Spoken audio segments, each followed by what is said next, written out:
What better time to do a stream than when nobody's expecting one? It does help if I remember to turn the microphone on, doesn't it? Yes, so that's what I'm doing right now. I've decided I'll do a quick little stream this afternoon and have a look at a few things that have come into conversation over the last hours or so. So what I'm going to start with is another IGS game. We had a quick look at Alien Challenge last time, and another game I think around the same time, 94, that IGS released, as opposed to their usual gambling nonsense, was this one, and this is Lord of Gun. So what is Lord of Gun? Well, it's one of those shooty gun games where you light gun game. So you know what they're like. You have targets, bad guys to shoot, and you shoot them, and you don't shoot the hostages. Don't shoot the birds apparently either. It does give you a list of things you can shoot and can't shoot. But that was a hostage. Oh, don't shoot the birds. Do shoot the camel people. Do shoot those. You're a hostage. See, even shout, "I'm a hostage." Just in case you weren't sure. The birds don't shout, "I'm a bird," though.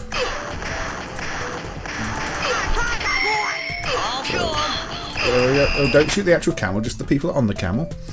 So as you can see, it is well, it's just as janky as Alien Challenge was, with rather messed up visuals all over the place. But you know, at least they were trying to do something. And I've played far worse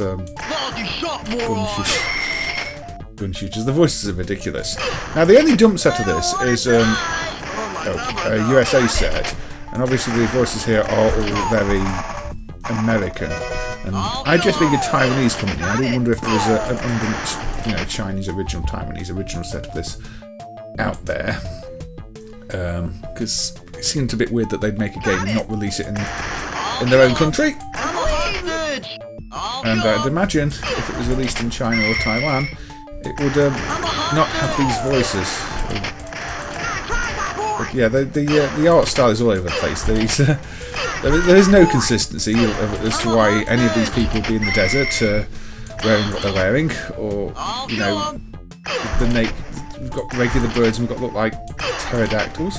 It's a messy little game, this one, but and the hit detection is questionable at times. Just got to make sure you get a good firm shot on. Look at these digitized sort of tank graphics over hand-drawn sprite. I really don't know. It is all over the place. I think I have to shoot these. You shoot these. And you shoot this guy. And you shoot this guy. Yeah, I'm reloading every time just in case. You have to shoot off the screen to reload, which is the bottom edge. So I don't think this one gets talked about very often. I'm not sure why. It's oh, we've got a boss. It's very cheesy, but yeah, I prefer it over something like Konami's Lethal Forces, which I really don't like at all. Oddly, you don't seem to have a bomb button, because you've just got the one shot button. So, best I can tell, I don't know.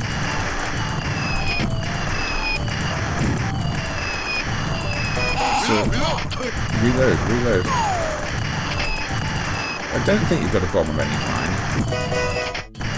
If you have, I don't know how to do that.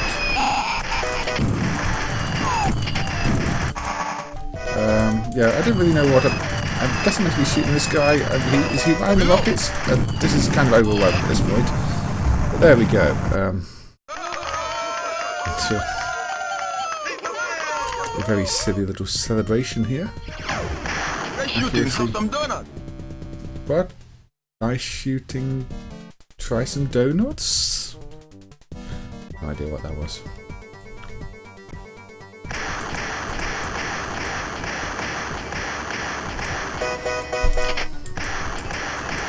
This is some sort of bonus stage. Nice shot, 90. Excellent work. There we go. One more bonus stage? Oh, no, it's a bit trickier.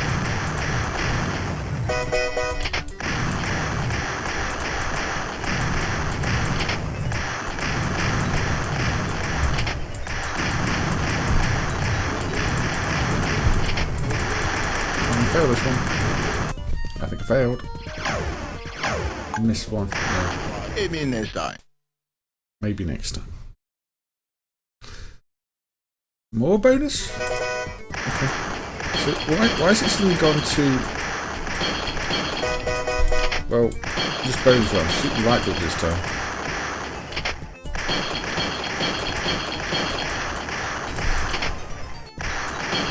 Did I get them? Nice try, but not over yet. Now, do we get a proper round? No, we've got... So, it's a very odd mix of game styles here. We've gone from a standard sort of Operation Wolf style shooter to something that's more like Police Trainer. I think we do go back to the side-scrolling shooter in a bit, though. But, is this like... Why... This feels like a training one. Why is this not before the main mission? Good start, a lot more to do.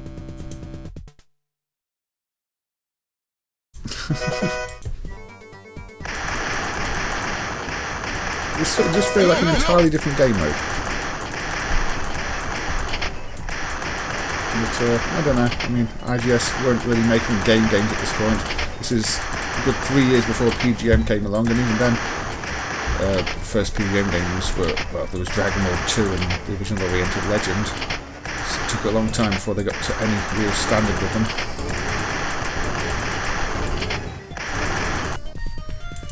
Unless I have to actually win these rounds to progress, but I don't think I do. Now, here we go. I think this is a proper stage again. So now we're blowing up some helicopters. Oh, wait. Nice shot, dude. These voices are ridiculous.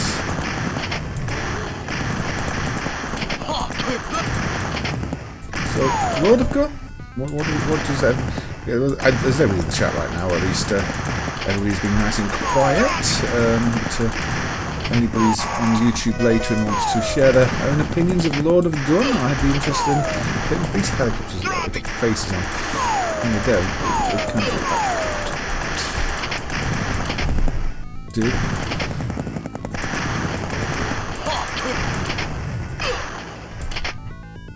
So, yeah, we're just... I don't know if we're also in a helicopter. I don't know what our means of transport is right now.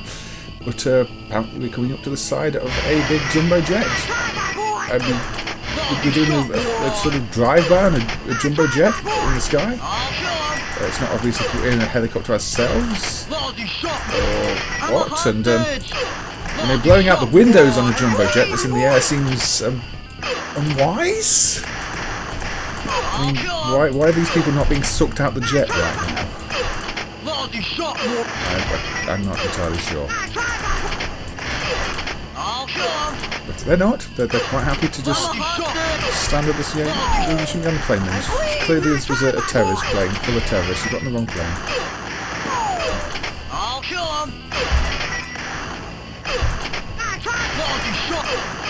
Yeah, I'm just taking out the windows for you now.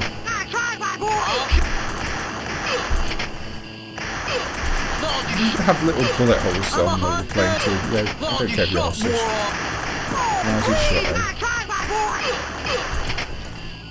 Ignore you.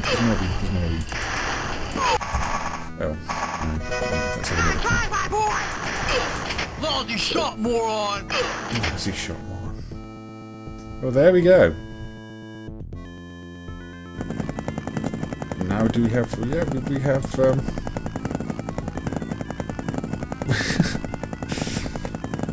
We have a helicopter that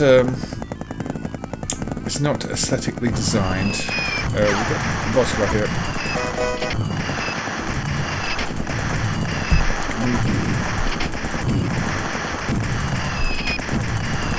Enemy is there, yeah, I'm just going to shoot you over and over and over and over again until you're out of health.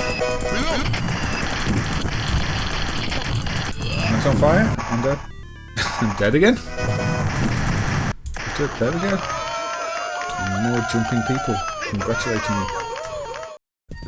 Such a... Now we're going to get... a lot more to do. Gonna get a load more, yeah. Gonna get all the bonus rounds again. Kind of feels like it should be doing one of these bonus rounds, not every bonus round. Unless it is meant to be. I mean, IGS games are notoriously well protected, so maybe there is hidden protection that we don't know about, and the behaviour is incorrect. I think it's just going to go through all the bonus games again, isn't it?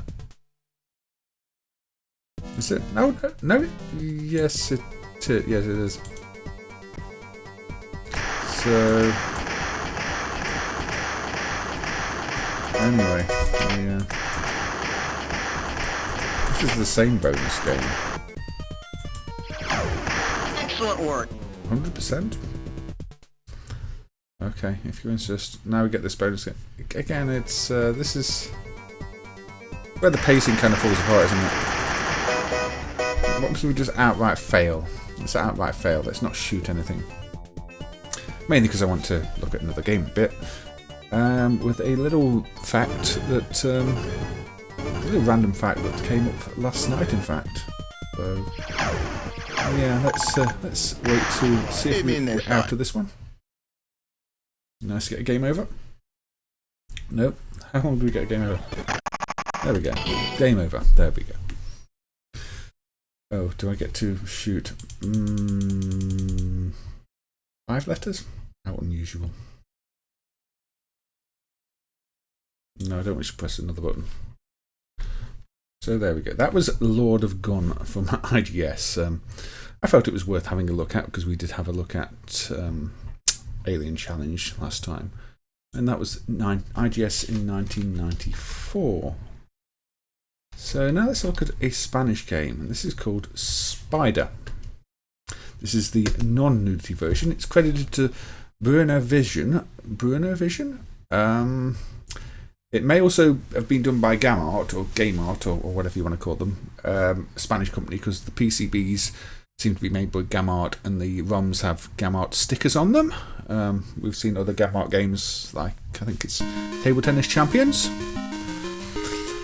So this is a Kicks clone. Now, recently there was dumped the version with nudity, where you are uncovering girls, as is tradition with this type of game.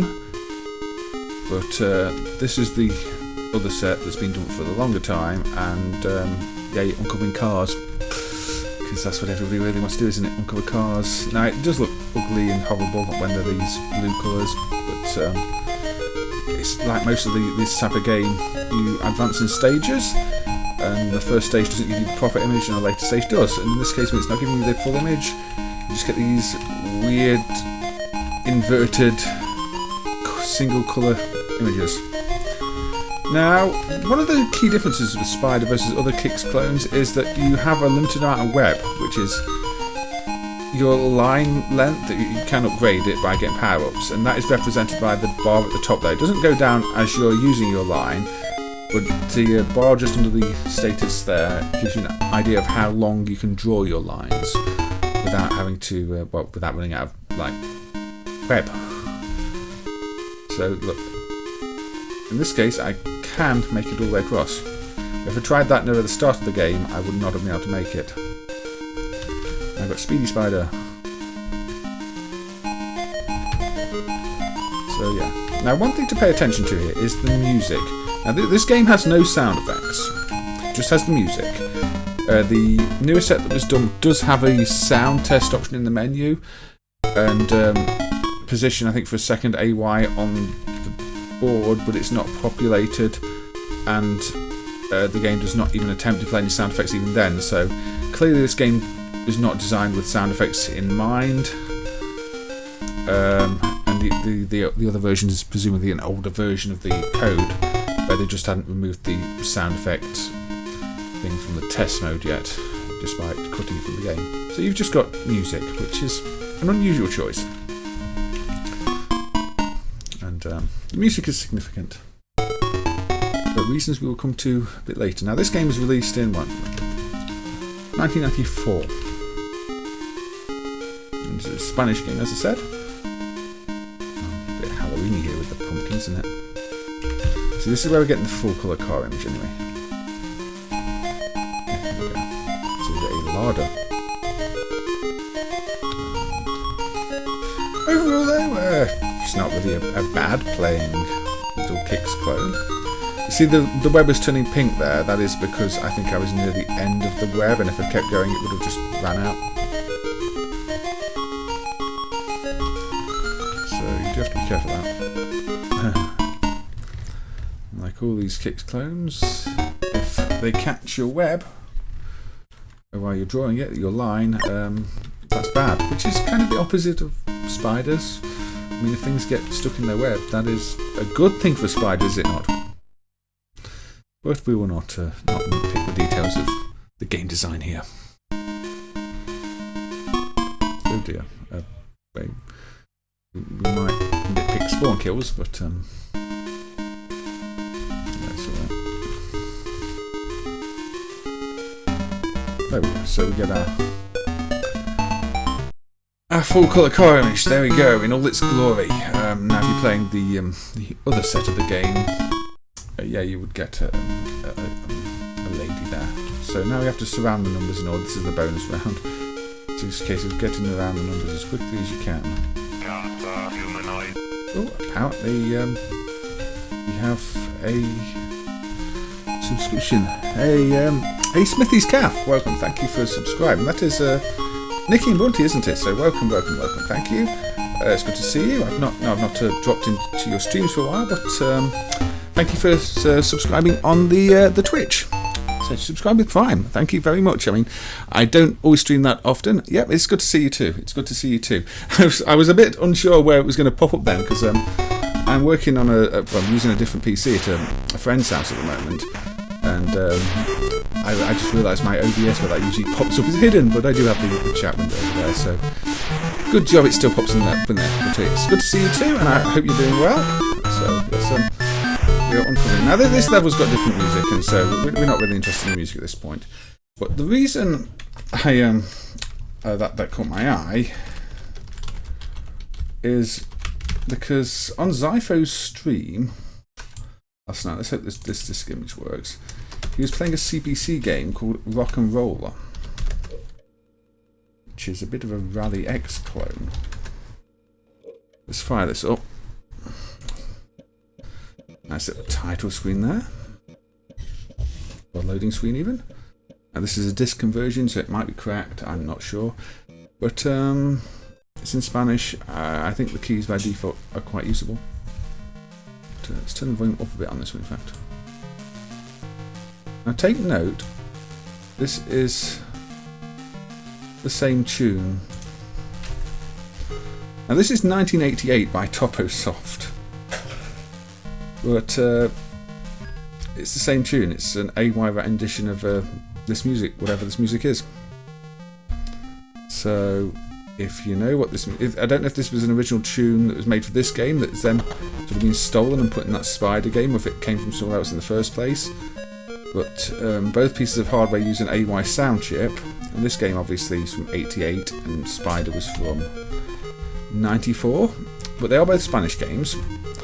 And Toposoft do seem to have Gamma Art in the credit for some of their games, so I'm wondering if there was a common developer between this and the Spider game you just played, because at the very least this is the same tune. And they're both on an AY, and I think it seems like the same rendition of the tune to me, or at least my untrained ears. And this is very Rally X-like, although you've got a bit more freedom of movement and it's maybe slightly more awkward. But you're going around the maze collecting the question marks. You don't really have your usual mini-map. And they do spin off into the little status bar there. A bit Batman-like. Yeah, I think I have to go over the ramp there to get that question mark. So navigate the map. You've also got your smoke attack, just like Rally X. So yeah, it's an odd one. Like many Toposoft games Zypho was playing last night, it's a bit on the slow side, unfortunately. But it's an interesting little game. They've clearly done a bit more than you might have thought they would for just basically ripping off Rally X. It's not a straight up copy. Where was that other question mark? We seem to have lost it. This is a bit odd in how this one plays. You can you have to turn slowly to turn corners, but then you can just flip like that if you want to flip like that at any point. Yeah. But, I just find it really odd that it's got the same tune, and as soon as the game came up on Zypho's stream, I thought I recognised that tune from something I've worked on recently in MAME, and that was obviously from when I added that other set for Spider. Could it have been used somewhere else? I don't know, but I know I'd heard it recently. We've still got more question marks to go. I think we do. No, that's it actually. It just took a little while to rotate. So there we go. Phase 2, stage 2. But yeah, there's it's Rally X with a few new features like jumps and a wider road to navigate around, and no mini-map. So there's also a Spectrum version of this, which does run a bit faster, but it's in monochrome, so it's a bit of a trade-off. So what we got here? Oh dear. The controls can be a bit awkward. I really just want to turn this corner, but if you can't turn unless it's where it wants you to turn, so I was clearly already too far away from that corner to turn that corner. Something got a lot busy, hasn't it? Let's go across the crossing there. It's over here then. This is just oh okay. That bridge collapses when you go over it, so I'm assuming you can't go back that way. Again, that's what I mean. It's more than just Rally X. They've introduced all these new little elements, a bit like they did with Mad Mix, which is their take on Pac-Man style game, which has got loads of extra little elements in the levels. And again, CPC version is really slow but colourful. The missiles, who's firing missiles around the road? Turned into Mario Kart. Oh, so yeah, that's why I wanted to show this one anyway. And I say I never noticed. Oh, so this is. Oh, yeah, don't go through the red lights. I forgot that. But, yeah, turn the music on and off. But as I say, same little tune. I don't know why. Maybe somebody in on the YouTube comments knows why, because then the Spanish development scene is still quite active. And I think there are some people from the industry still around. So why does Toposoft's Rock and Roller share the same music as the Spider arcade game? If anybody knows, do leave a comment, please, because I'd be really curious to find out. What next? What next? I know what we're going to look at. I know what I'm going to look at. Hold on. I saved this somewhere, I think. I've got a bunch of notes. Here we go. Yeah. Here we go. Right. I just want the no window capture for this one. Oop. Now, when the video art from LJN Toys was emulated, Sean Riddle worked out how to make homebrew software for it, so he made his own little ROM, and my layout could do with adjusting a bit here, couldn't it? There we go. So this is the LJN VideoArt Test ROM from Sean Riddle. Take a little while, but if it does anything, because it likes to show you the details. So he managed to work out how to encode basically the default pictures in this type of thing. So yes, we can pretend to paint and make screechy noises, something like that, and fill in the MAME logo. Unfortunately, I don't think it's quite programmed correctly, because I think on the original cartridges you can press the next page button and get a blank page to see just your drawing without the lines provided. But here we go. Let's just fill in the MAME logo, because why not? Now, also these images in the test ROM he's done here seem to be part of the same layer you draw on, whereas if you run the original cartridges, they seem to be a layer above it. I don't know. It's maybe a little more complex than his research fully documented. But you know, while he was working out how to dump the actual cartridges, obviously he was quite interested in working out the data format on the cartridges, because the cartridges are more or less just picture data that the unit loads. So I'm making everything wobble here, but here we go. What beautiful colouring of the main logo. And yes, the driver for LJN VideoArt was by Hap, and say Sean Riddle was and Phil Bennett. I think Phil Bennett did some of the driver work too. Sean Riddle did the dumping, and I think these other guys either documented how to dump or contributed to the hardware. I'm not sure, but the colour wheel on the top is by default mapped to the scroll wheel on the mouse actually, which is handy. But yeah, let's just draw and doodle over things and turn the page. But yeah, for some reason, the way this cartridge is done, it does clear off your image when you change the page. But I guess this is just testing some drawing modes, and then we've got testing a colourful line squiggle. There we go. Now, I mean, I should note that, you know, the proper carts are all dumped, so I'll just quickly demonstrate those. But yes, you know, if you did want to just load up the Disney colouring book, for example, that is an option you have.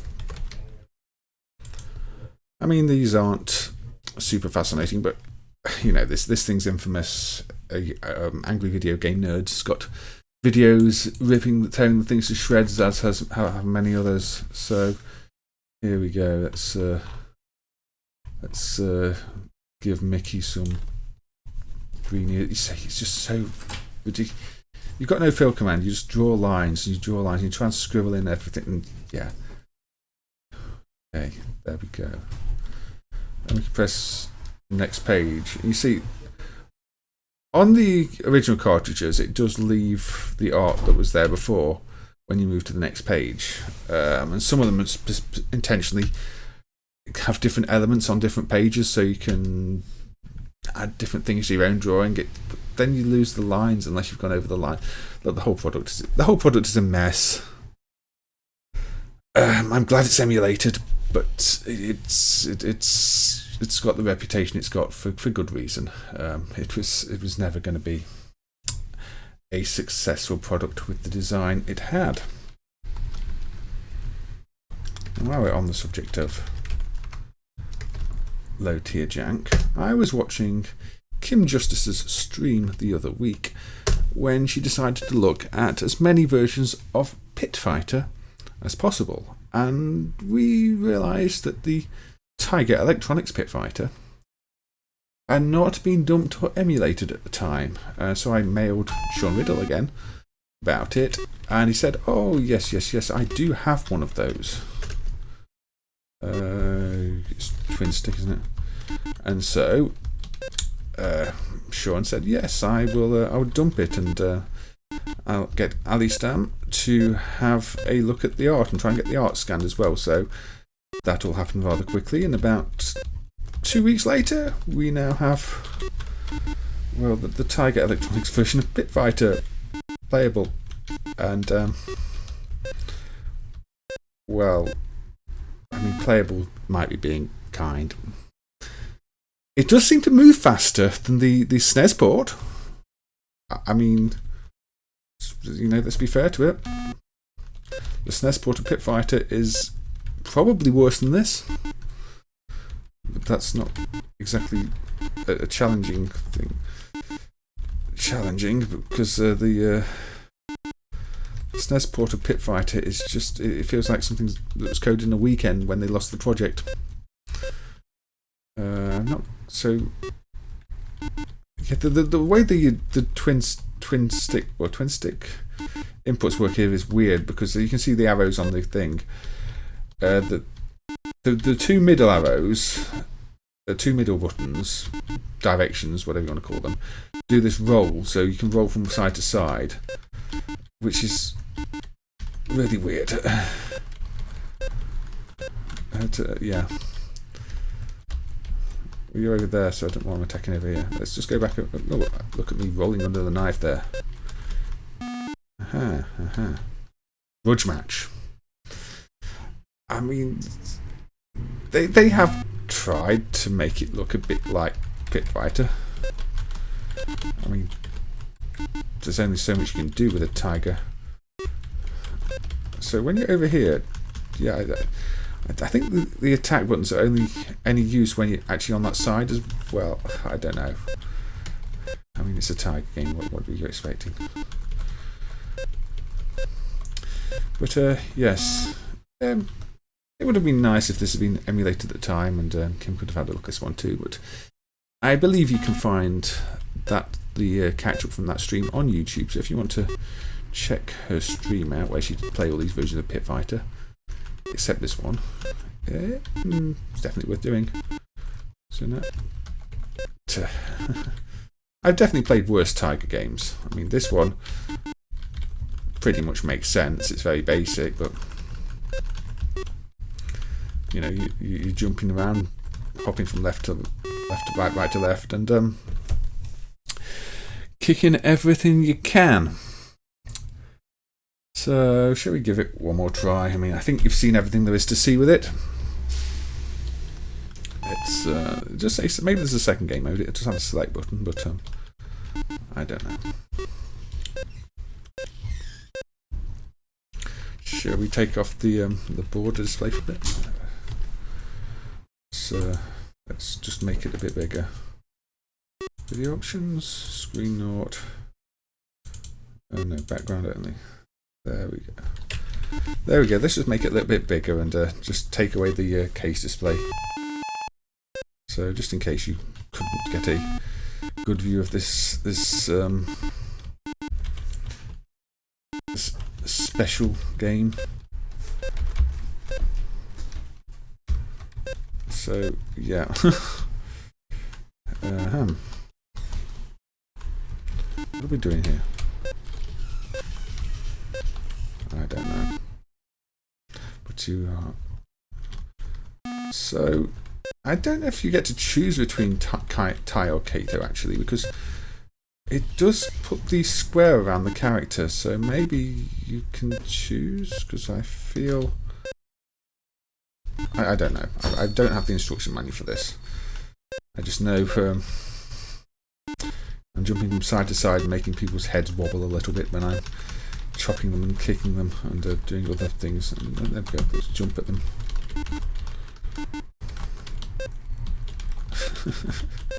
It's very silly, isn't it?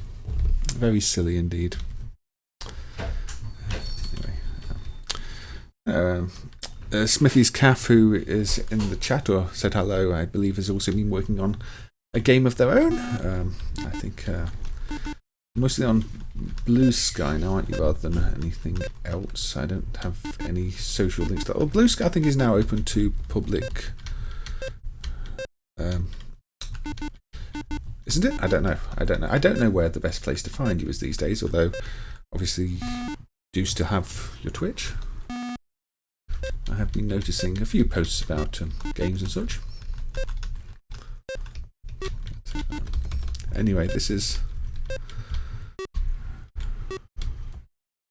Pit Fighter, and yeah, the frame rate is actually better than quite a number of the home versions of the game. If you ever played Pit Fighter on the Amstrad CPC, you'll know it runs. They tried to do the arcade game on a Z80 with software scaling, and it is terribly slow. The SNES version is just a broken mess. The Master System version runs fast, but it's teeny tiny sprites. The Mega Drive Genesis version of Pit Fighter, I remember renting it loads as a kid and thinking, wow, it's got really big graphics, but now if you play it, the sprites are teeny tiny. Anyway, that was, say, the Tiger version. For the sake of reference, we will briefly look at what that was meant to be. So this is Atari's Pit Fighter arcade game, the ultimate competition. So yes, apparently the zoom is not quite accurate in this yet, and there are some sprite gaps where there should not be. But yes, Atari Bong. Now you've got more characters in this one. Yeah, you get to play Buzz in this. Buzz wasn't in the Tiger version. So you still got your crowd, your wooden floor arena, you can move them down. It's not just left and right, and you're not just doing flips backwards and forwards to attack the character. But yeah, it's a one-on-one fighter with just kicking the crap out of someone, really. There's a bit more to it because you've got wet crowd throwing weapons and obviously a bigger moveset. You can pick up various things like power pills and crates and I mean, I don't think you could throw in the barrel in the Tiger version, but the opposition could. The crowd do throw in a few things in this. And then there's some really out-of-placed cars while everything else looks digitised. Just kind of look like they've been painted in matte paint. Also, this version is a big coin muncher. It's an arcade game from Atari, so what to expect. There we go. Oh, not one yet. Oh, the executioner is still alive. And now the executioner is dead. Congratulations. I do like this forklift screen, although didn't get much money today. Or green slime that it looks like. Anyway, yeah, this is just meant to be a short stream because I wanted to show off those things. Anything else I really want to show off on the stream? Not really. I just wanted to show off the video art, the pit fighter jump, and that random fact about rock and roller / spider. So it might only have been a very short, whatever, 40-minute stream, but I think that will do for now. So thank you to everybody who's been here. Thank you to Smithy's Cav for the subscription. And I may end up doing a stream later. I'm not sure. I'm waiting for a bit of a delivery right now from the those rainforest people who like to send things. What's the name? I can't remember the name. No, I've got some new bed sheets and the like coming along, and some speakers. So anyway, I will hopefully catch you all soon. Look after yourselves and enjoy the rest of your day, week, month. Well, hopefully, yeah, the rest of your time that you wish to enjoy. So, catch you then.